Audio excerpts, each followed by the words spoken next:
Hello and welcome back to another edition of GNAT-TV's In-Depth series. I'm Andrew McKeever, the news director at GNAT-TV's News Project. It's a pleasure to have you with us today on Friday, June 9th. Also a great pleasure to be joined in our studio today by two of our local state representatives. David Durfee represents Shaftesbury and a part of Sunderland. Mike Rice represents Danby, Dorset, Peru, Landgrove, and Mount Tabor. I always pat myself on the back when I get those all right. That's a lot of districts. Anyway, great to have you both with us today to kind of continue a conversation we had last week with your colleagues Seth Bongartz and Kathleen James, just talking about the legislative session that more or less ended a few weeks ago, but is about to have a second chapter coming up beginning on June 20th, a veto override session where you're going to return to Montpelier and take up some of the bills that Governor Phil Scott chose not to sign. And there are several of them, quite a few this year. And I guess why don't we start with the state budget? I guess that's the biggest one of all, the big bill, as it's often called. $8.5 billion. I believe that's the largest state budget ever in the state's history. And the governor had some concerns about the size of it and how some of the programs in it were going to be paid for. I guess I'd just like to start with both of you just saying, what do you think about the budget? Was the size of it reasonable and necessary given the circumstances of the present day, or what may happen if the budget isn't the veto isn't overridden?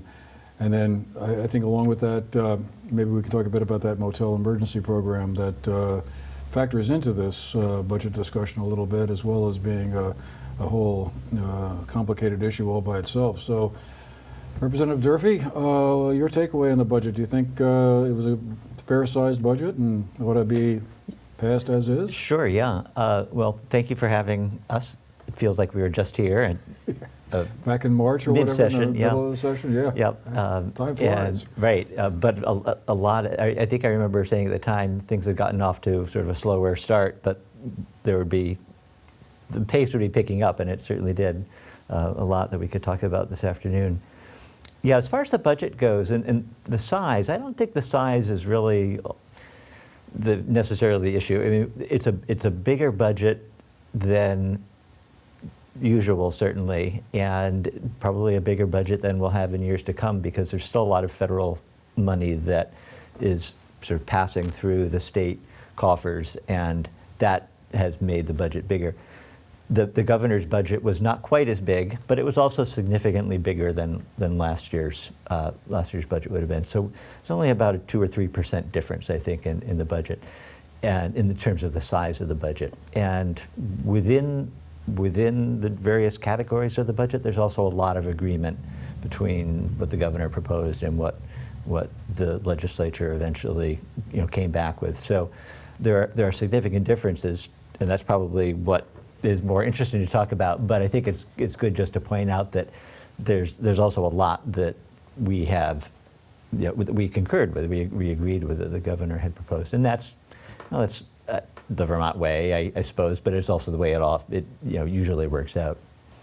So we are going back for a veto session because the governor vetoed the budget, and we have to have a budget.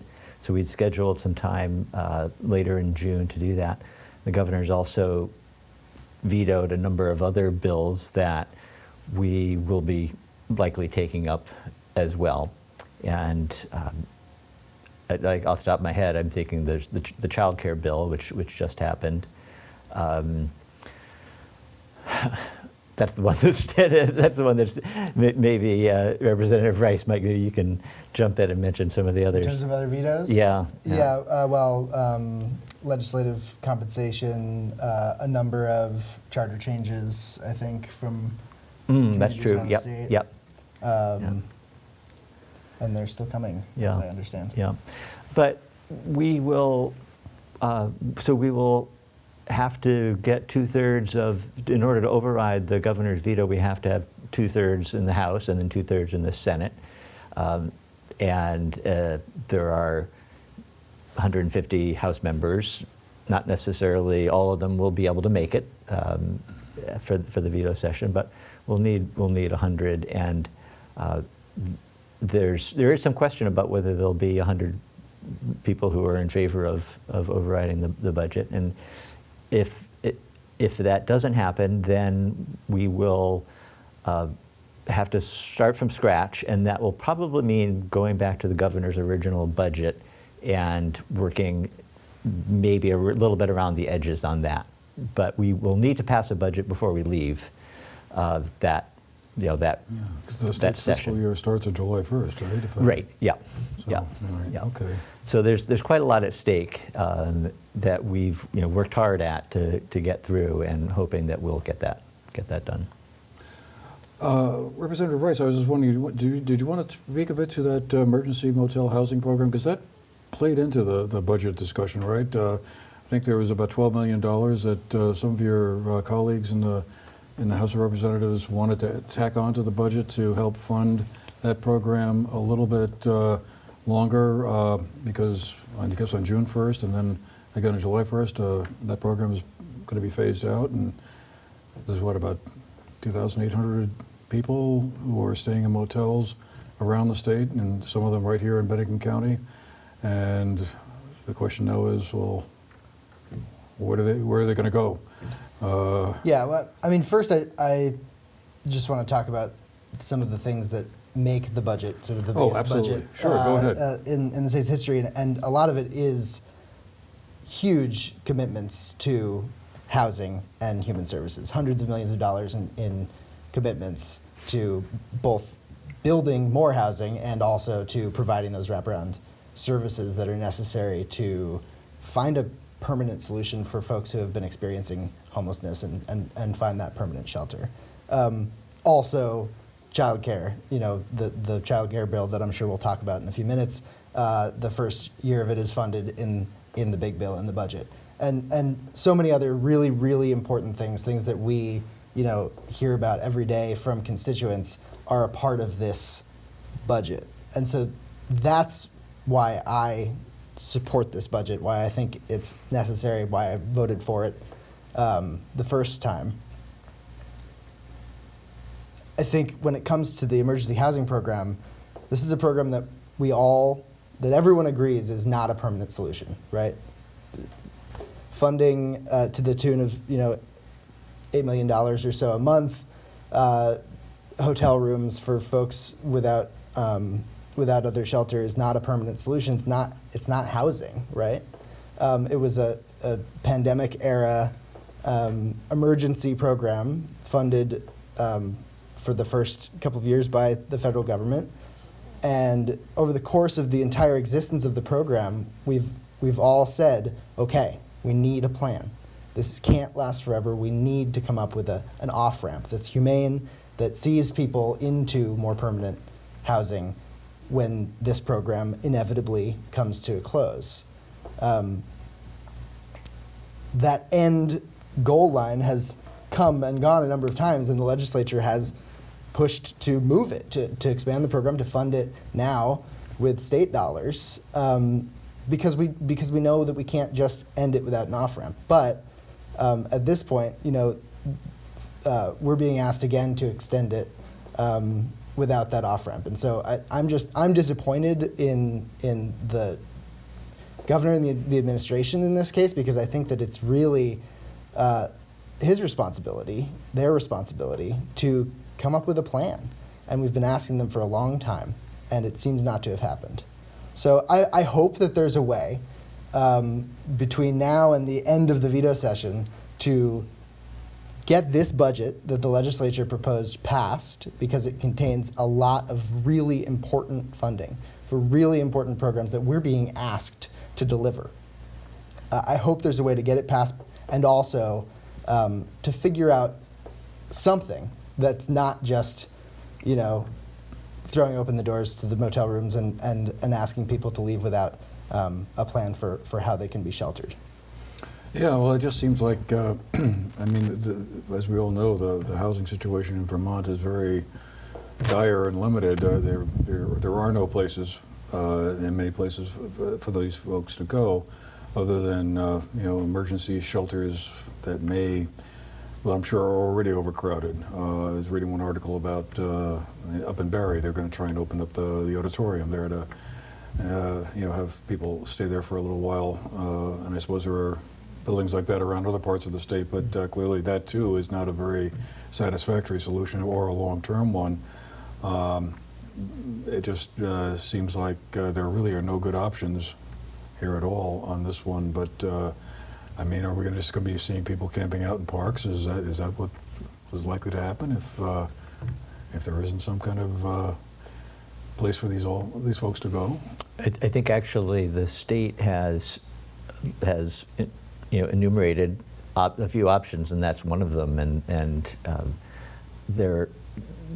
don't think we've experienced here in this part of the state in southwestern Vermont the level of homelessness pre-pandemic that other parts of the state were seeing, and in Burlington, for example, and in Chittenden County. But I imagine that that we'll be back in that situation again. Yeah.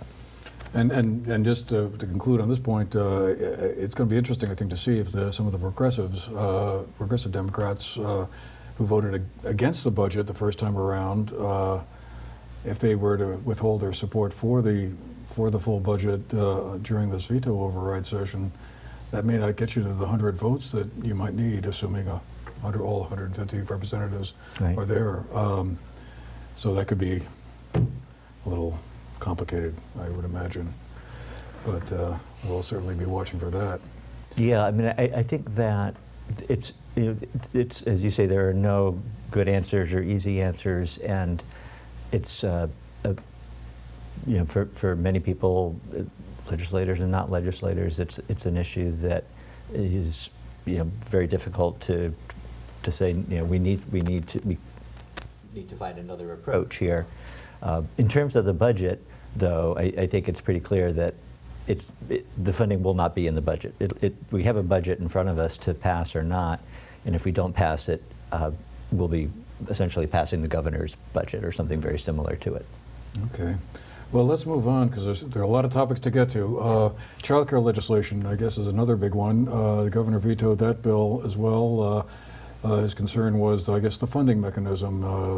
The bill that was passed the legislature contained a payroll tax, a very small number of like 0.04% or something like that, to be divided between employers and employees. But that struck the governor as being antithetical to keeping Vermont affordable, I guess, to use one of his terms. Representative Rice, do you think, what did you make of the veto on the child care legislation? I'm assuming you supported the child care legislation, and it contains a number of aspects that I think a lot of people have talked about for a long time: underpaid child care workers, and just a general lack of capacity in the whole child care system around the state. Yeah, I mean, frankly, I think that the number is 0.44%, so less than 1/2 of 1% payroll tax split between employers and employees. So employees paying in at just over 0.1%, and employers paying about 1/3 of a percent. I think it's an investment that we can't afford not to make, right? I mean, it is transformational legislation that will expand the number of households that don't have any copay to pay in order to receive care that their kids need. It greatly expands the number of middle-income households that will receive subsidies for their copays for their child care, and it raises the wages of child care workers, early childhood educators. This is the number one topic I heard about when I was spending months going door to door running for office. The number one thing that was on people's mind was the child care system is broken, and please go fix it. And so I think that is what this bill goes a long way toward doing. And the ripple effects of fixing the child care system on the overall economy and on communities, on our workforce crisis, I think will be really obvious really quickly.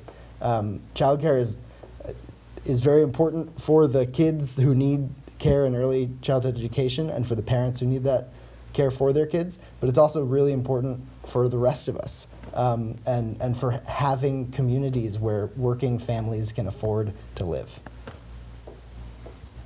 Anything you wanted to add to that? No, I Senator think Durfee? very well said, and certainly it was the number one issue, I think, for legislators all over the state. And I guess I would say one thing about the funding source.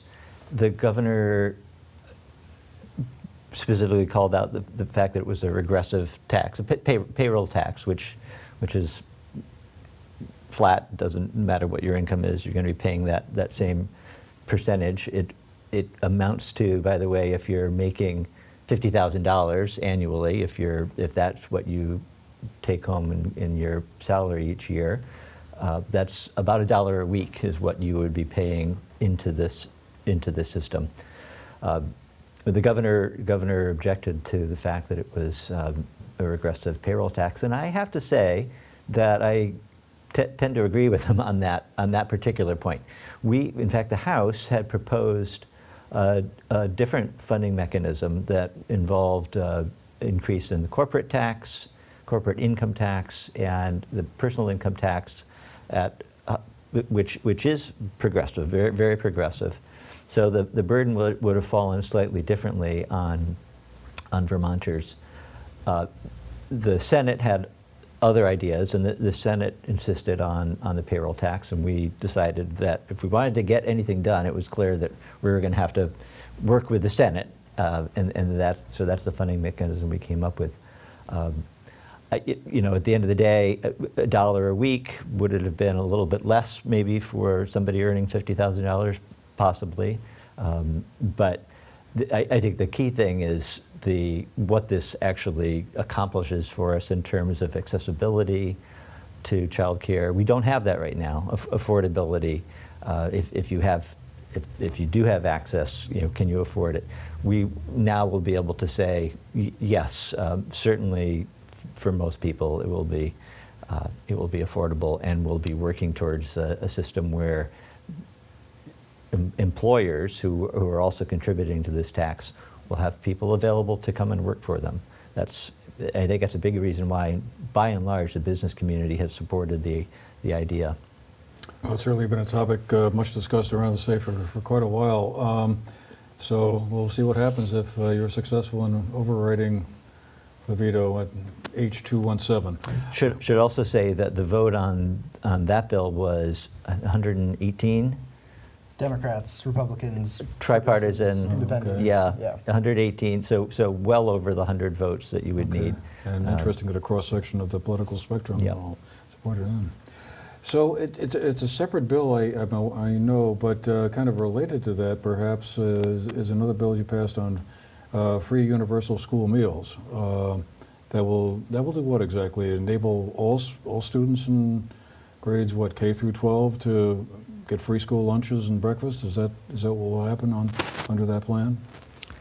Pretty much so, yeah. And you're talking to the right people here, because Mike and I were on the committee that where that bill started this year, and so we helped shape it, and actually Mike reported it on the floor. So maybe you'd be the better person to jump in.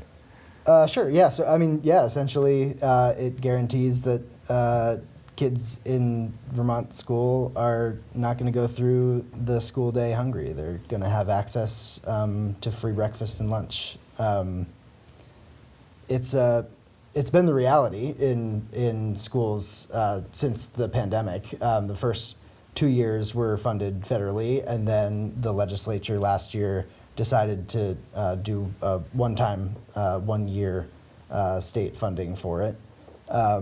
So we came back this year and said, okay, it's time to make this permanent. We sat through hours of testimony in the Agriculture, Food Resiliency, and Forestry Committee, hearing from teachers, school administrators, school nutrition directors and food service directors, students, school nurses, you name it, anybody in the school ecosystem in Vermont, and unanimously they said this has been a game changer.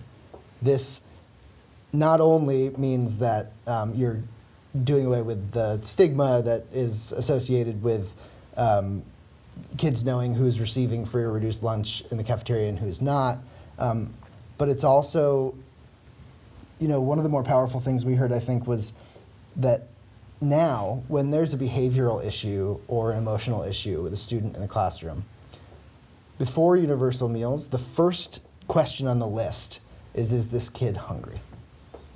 Now we don't have to ask that question. We're making it so that we know that at the very least, in addition to providing the books in the library and the equipment in the gym and the school bus ride to make sure the kids get to school, we're providing a meal at the beginning of the day and a meal in the middle of the day. Because how can we expect kids to learn if they're hungry? How can we expect kids to behave well in the classroom and create a atmosphere for everybody to learn successfully if there are kids who are showing up hungry? So I think the whole committee was really proud of the work that we did on the bill, and we ended up when the bill passed the House earlier, went over to the Senate, came back from the Senate for us to approve one final time toward the end of the session, and we got a roll call vote on it. I think it ended up being something like 137-2 or something along those lines. Wow. Very, really Overwhelming. support because it's just everybody who has a stake in the game says this is really the direction we should be moving in. So I guess then, since free and reduced lunches have been around for a long time, this simply means that anybody can get a free lunch or breakfast. So I guess that stigma issue was the big change here. And I think there are a couple of really important things, specifics to the bill, the way this bill is written. One is that it requires school districts, food authorities to maximize their drawdown of federal dollars. So what it does is provide universal access to meals in school while minimizing the cost to the state. And there are a few different federal provisions through which schools qualify for their federal sort of cut of the nutrition benefits. And this bill is now being looked to by other states as a model, saying, oh, that's a really great way to make sure that we're providing these meals without sort of skyrocketing costs to state and local taxpayers. The other thing it does, I think, is really open up the conversation about making connections between local farms and schools. And really sort of, Vermont has long been a leader in talking about farm to school as an idea, as a concept, right? But I think once you're providing meals, access to meals for every student in the school, then it's first of all, we heard from schools that just that guarantee of meals increases the funding they have available, increases administrative time they have available to focus on things like establishing relationships with farms and bringing more local food and more sort of scratch cooking into the cafeteria.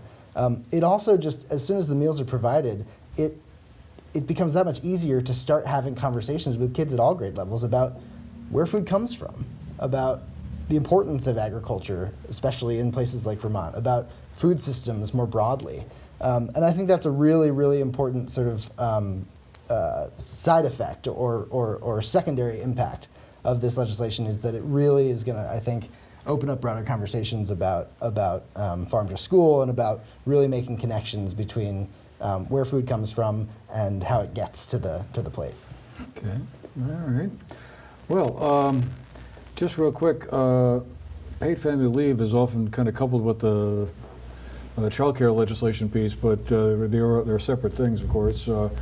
But that's one piece of legislation, Representative Durfee, that didn't kind of get across the finish line this session, but I guess might be coming back for a revisit in the second year of the biennium. Is that basically what you're anticipating? Yeah, we actually did pass it out of the House earlier this session. So it's in the Senate, and we're finishing up the first year of a 2-year biennium.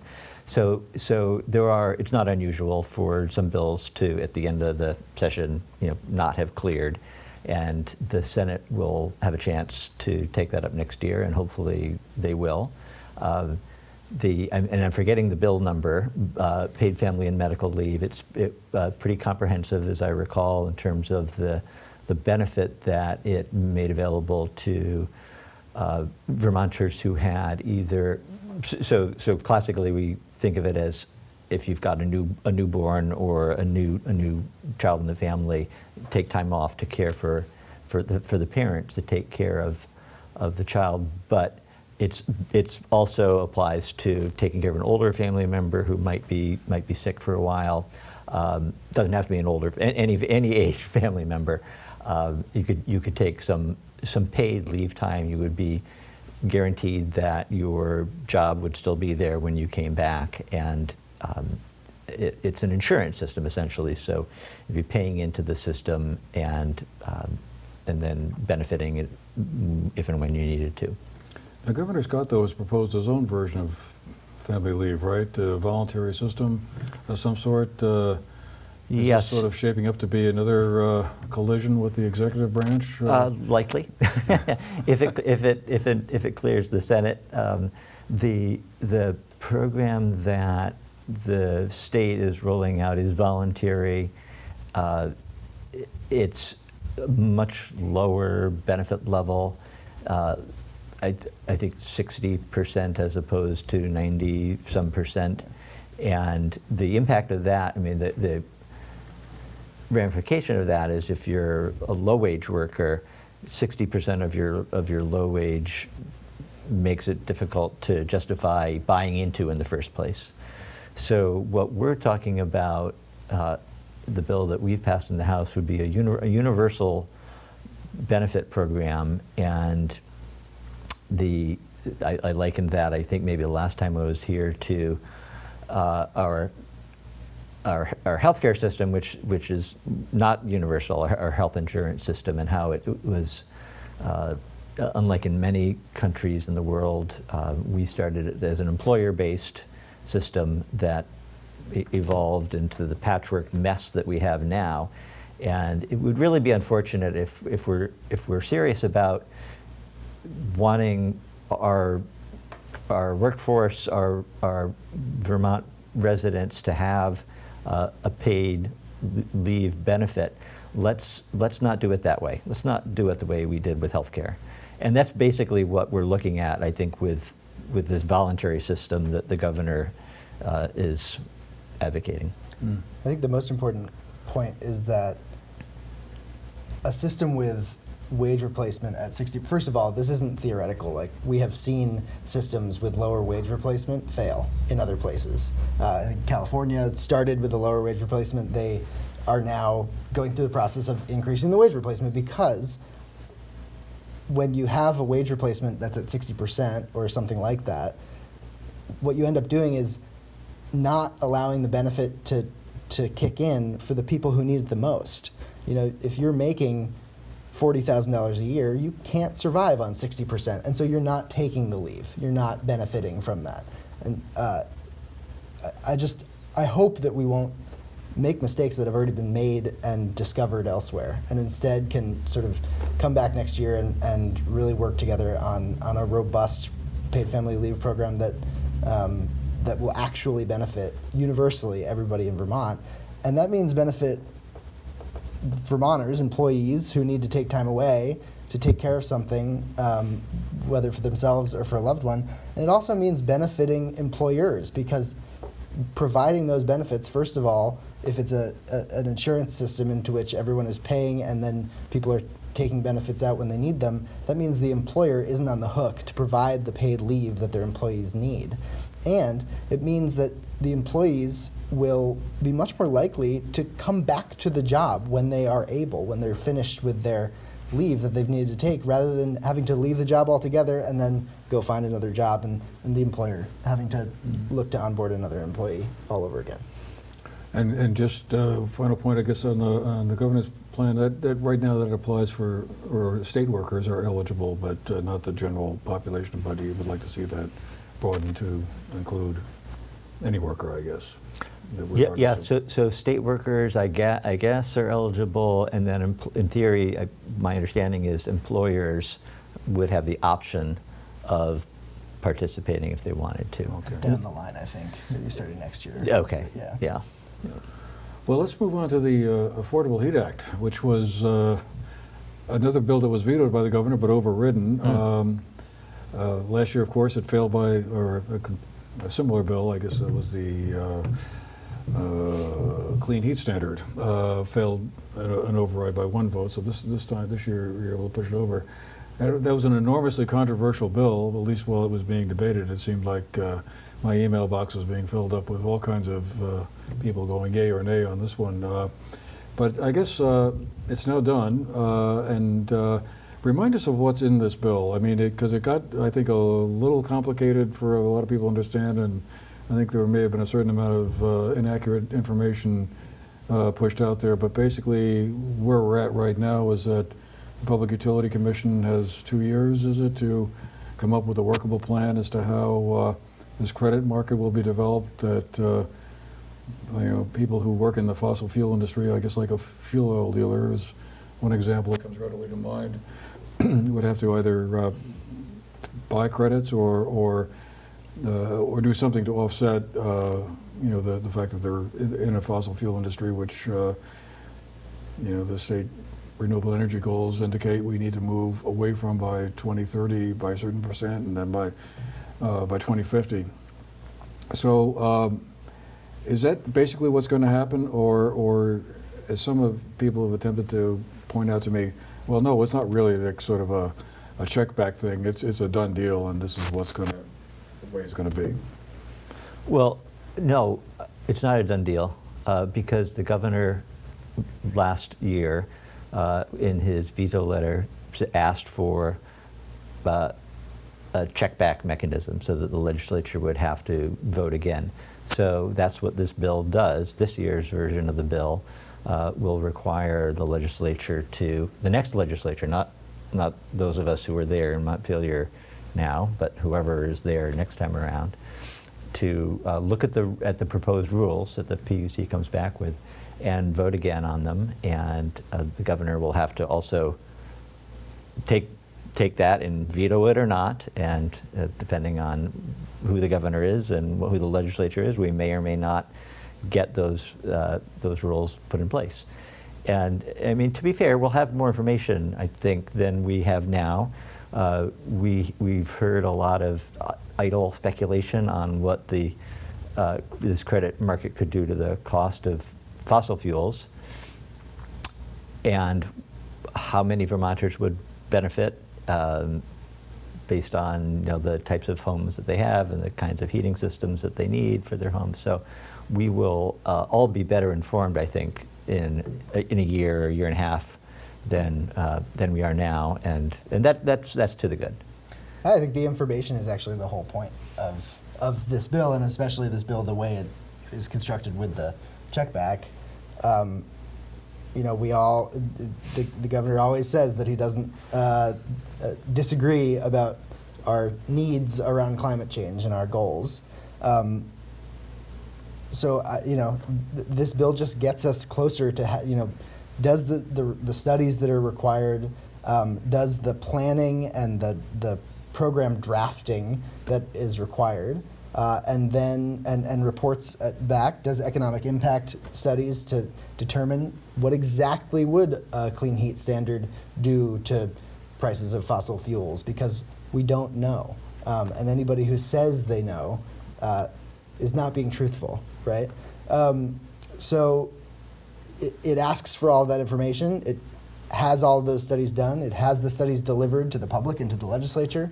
And then it drafts a program and it presents that to the legislature and it says, okay, is this what you were looking for? You can say yes, you can say no, you can make changes and then vote on it. And then in 2025, the legislature will go through that process.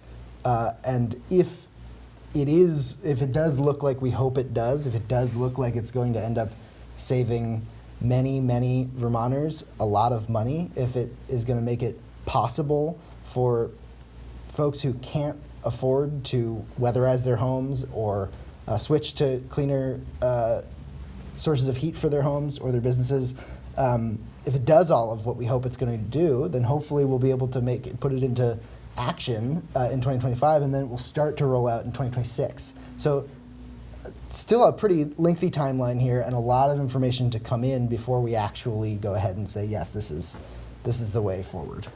But I mean, it would be, frankly, really irresponsible of us to have sat back and said, no, we don't even want to get that information. We don't even want to go through the process of looking at what a plan might be to move forward with. Well, certainly something we'll be talking about for a while longer, I guess. I suppose the big issue here was, would lower income Vermonters be able to, afford or get enough incentives to buy a heat pump or install solar panels or whatever might be useful. So, and I know there's a lot of discussion around that, and I guess we'll have a couple more years to look forward to. I would just say that the overwhelming sentiment, I think, in the state is that we not just sit back and let climate change, do its thing on us, but that we, do what we can to address it. And the legislature has taken several steps, including passing the Global Warming Solutions Act that convened the Climate Council, Climate Advisory Council, and they came back with recommendations. This was their leading recommendation, and to not to just ignore that and say, well, okay, that's interesting, and gee, we think that's not going to work. That would be irresponsible too. I think it's also important to remember that Vermont is a small place with a small population, and we don't control the global markets in renewable energy, in energy sources, in fuel costs. So we've seen wild swings in the cost of fuel without our having done anything to make them happen, and I think we'll continue to see those. And as other places and as sort of the global economy shifts away from fossil fuels as heat sources and toward electricity and other cleaner sources of heat, those will only get worse. And if we are just sitting here refusing to take any action to try to bring everybody along, to try to make it more possible for folks who can't afford to do it themselves, then we're just leaving them out to the whims of an economy and a sort of global forces that they have no control over. And I don't think that's fair. This is such a fascinating topic. We could spend that entire hour, I'm sure, analyzing it one way or another. But let's move on. Gun safety was another area you folks worked on during this past session, and actually there are 3 bills, I think, that related to that came up. The one that was kind of the most interesting, at least to me anyway, was the S-230 bill. That was the one that had a waiting period, a 72-hour waiting period built in between purchasing a firearm, and it raised the eligible age from 18 to 21. I know there's more to it than that, but I guess the governor allowed that to pass into law without a signature.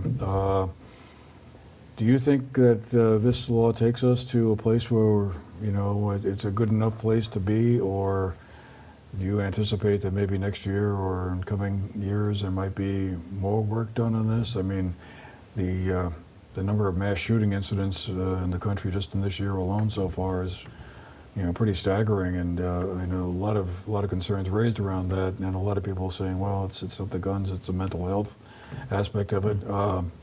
But do you think this bill here at least gets us to a good place or a better place than we were prior to its passage? Yeah, I thought two sort of trends moving in opposite directions are sort of relevant here. We, 2, maybe 3 years ago now, in the House, had proposed a bill that included a waiting period, a 48-hour waiting period, and on gun transfers, and the Senate changed that to 24-hour waiting period. They thought 48 hours was too long and wouldn't pass muster with the people that they represent, and it's interesting to me anyway that this bill went right to 72 hours. I think that there's been a continual shift in public sentiment, and as you pointed out, there have been just more and more mass shootings, and that's, I'm sure, beginning to have an effect on public opinion.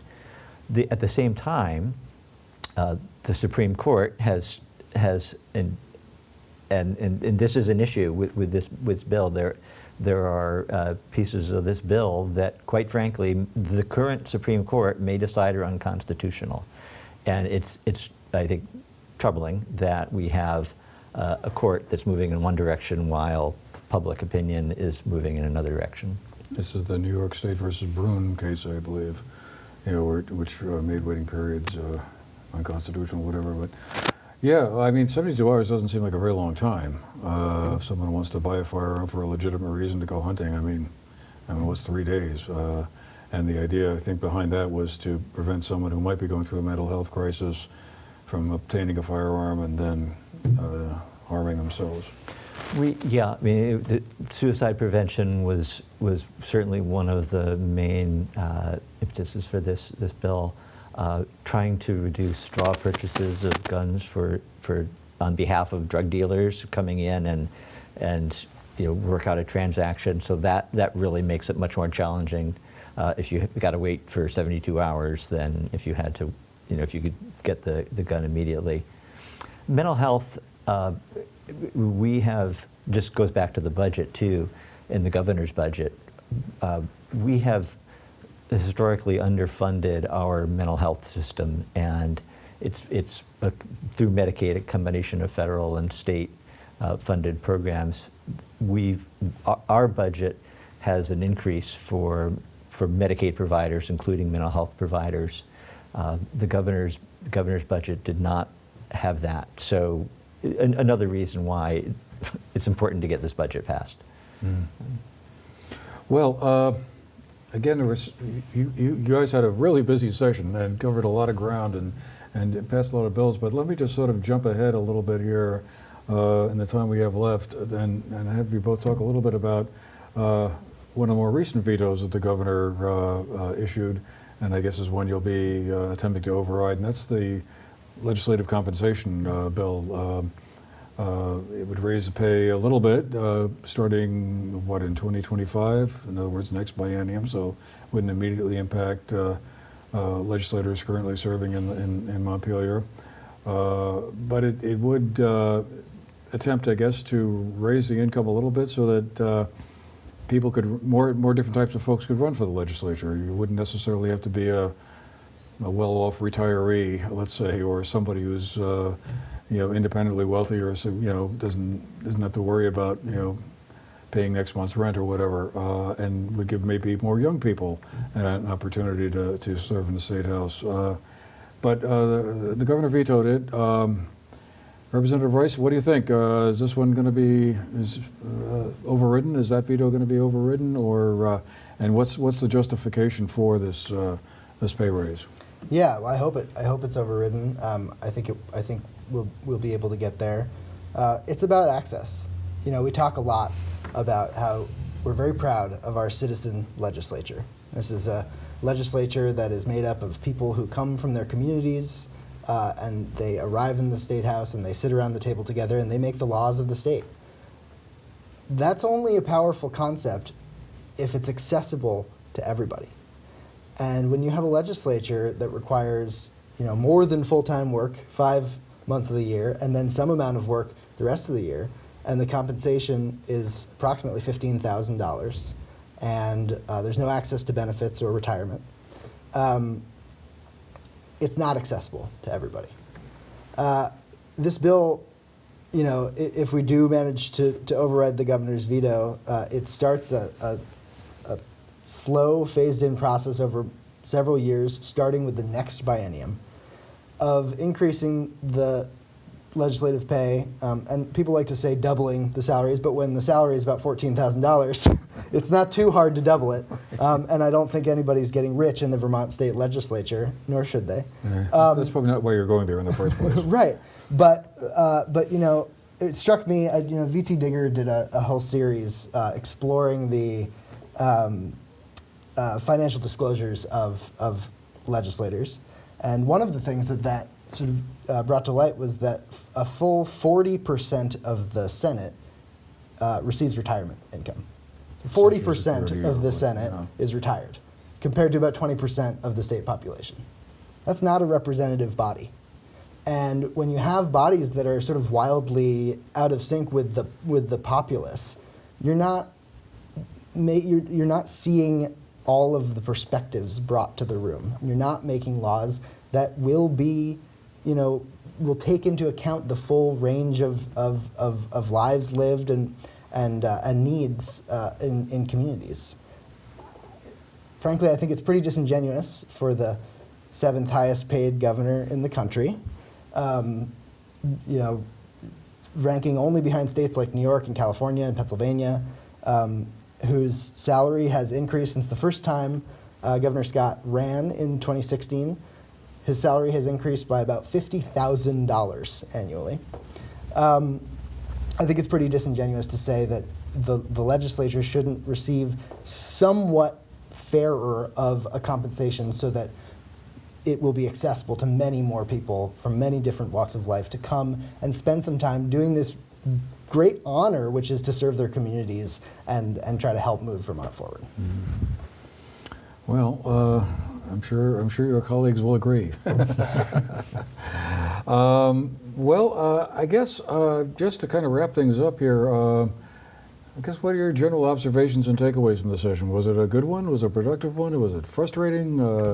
Were there still too many important issues kind of left on the table and kicked down the road, however the expression goes, or do you feel a sense of accomplishment? Yeah, it might be better to ask us in a couple of weeks after we're really done. But it feels to me like we've got a lot of, we just talked about a lot of fairly significant pieces of legislation that we passed out of the House anyway, and I suppose maybe this time of year you look back and it feels like, oh yeah, maybe every year feels that way, but I do feel like in particular this year we were able to accomplish quite a lot, and yes, some of it is still pending, and yes, maybe in 2 weeks won't be feeling quite as good about it if we're not able to ultimately get those bills enacted, but overall that's the way it feels to me. Having nothing to compare it to. Right, first year. I think that it was a productive session. I think there was a lot of exciting energy in the building. I think a lot of people are looking forward to diving back in next year, sort of with this first year of the biennium as a jumping off point to see what else we can sort of complete together. I think that goes for work in the committee rooms as well as sort of as a legislative body in general. I think I think we were sent to Montpelier with a long list of agenda items that folks in our communities were asking for and telling us they needed, and I think we at least started to check off some of those boxes. So when you go back up north on the 20th of June, that's going to be what, a 3 or 4 day session you're going to be up there for? It's not just a 1 day, because there's what, 7 or 8 bills I think that you'll be taking up. So that sounds like more than a 1 or 2 day project. Is that correct? Some of the bills start in the House and some start in the Senate, and so we both have to vote. If one votes to override, then it would go to the other chamber. So there needs to be time for that. There may be some rules that require a day or even 2 days between those things, that some of the obscure, more arcane rules of the legislature. I'm not quite sure about that. You might have a better insight into that, Mike. But yeah, I mean, there's also, we have to allow time for debate, and there'll be lots of people who have opinions that they want to share, and that could stretch on even longer, I suppose, than 3 days. So we'll see. So then what, if a bill started in the Senate, let's say, that's where the discussion would begin, the veto override, or if it started first in the House, then you would take it up first and then send it to the Senate and both houses, and whether they pass or not. Yeah, And House bills go back to the House first, Senate bills go back to the Senate Okay. first.